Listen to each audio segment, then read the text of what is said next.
Okay, Will, I think we're ready to move on to the, I believe, the Cafe Racer. Okay, so now we're going to have some similarities between the Racer and the Opera, mainly in how we're doing our final heating. So now everything on the Racer and on the Opera consists of stainless steel. So we use a 615L stainless, which is one of the higher grades that are food safe for stainless steel. The reason why we use this grade is it has a higher resistance to corrosion, and it also helps us with our temperature stability.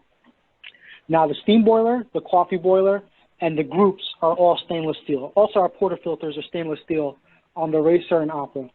On the F18, our brew group is made of brass and it's nickel plated like a standard E61 group, and our portafilters are also brass as well, that are also nickel plated. So on the Racer and Opera, everything is made of stainless steel. Now, on the Cafe Racer, it's a step up from the F18. We are no longer using a heat exchange system to preheat. So now the same coffee boilers that we're using in the F18 are now our preheat boilers in the Cafe Racer. So what we do is the water enters these boilers.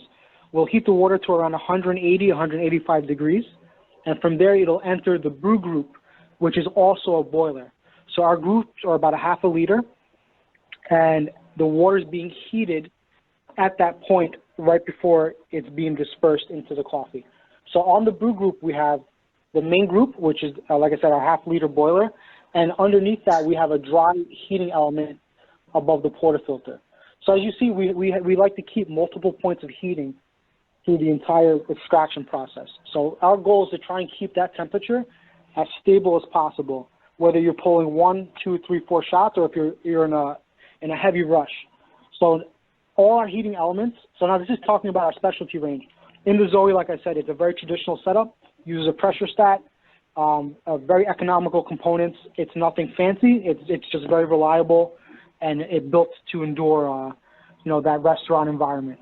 On our specialty grade machines, we keep that same craftsmanship ideology, but we want to do things as efficiently as possible. So anything that has a heating element is PID controlled.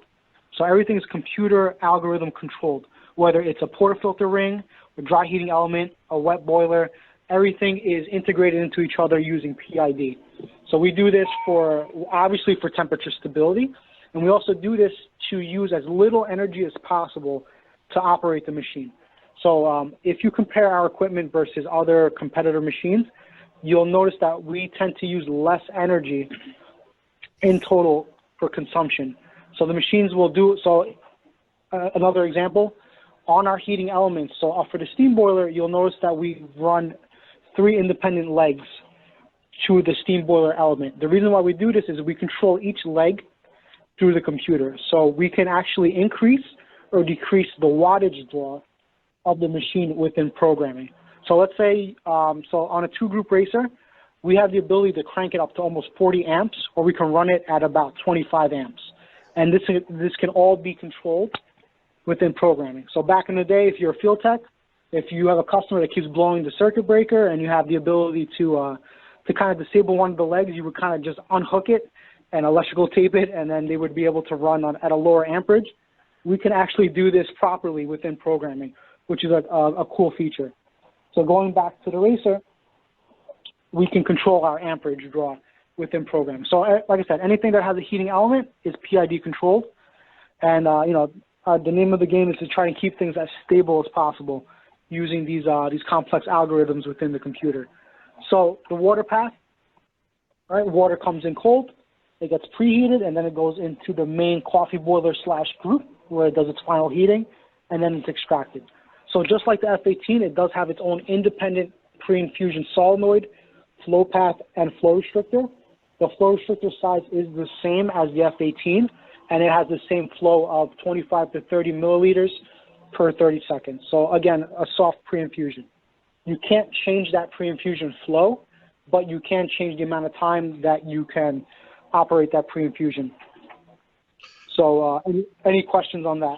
Yeah, so just back to that pre-infusion. So in the programming of it, you're basically programming the length of time that you're going to have that solenoid restricted, and then when you turn it off, it's just going to full flow, correct? Or can you program in a delay? Okay, so on this one, so we don't have a delay function because we're using two individual solenoids. So for pre-infusion, it has its own solenoid versus the brew solenoid that's Right. handling the dispersion of the water. So you can change the amount of time that it is operating, but we don't have a delay time in between. Okay, I mean, I wouldn't see why we would want a delay, but I always have to ask because there's that gray area of, you don't know what the machine can or cannot do.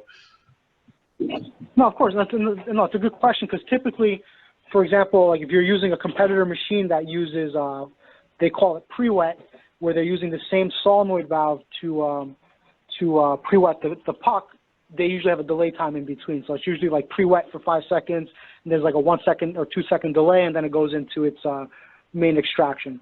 So we don't offer that because the pre-infusion is happening independently. So we didn't see a need to offer that dwell time in between the pre-infusion and the main extraction, if that makes sense. Yes. Good question, though. Hey, Will, this is Alan from Houston calling. Hey, Alan. Hey, man, what's the mechanism by which you control the amperage going to the heating element? So the way that we do that is if you look at our heating, so what I can do is I can email some photos and stuff to Ruth that she can distribute.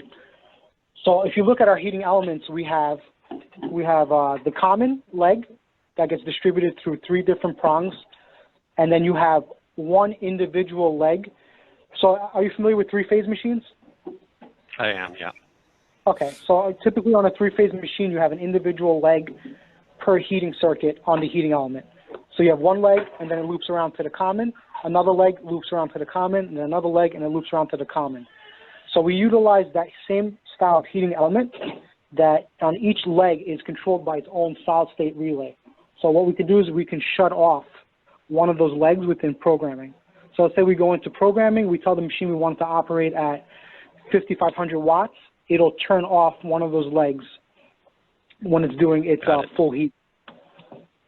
Cool, thanks, man. No problem.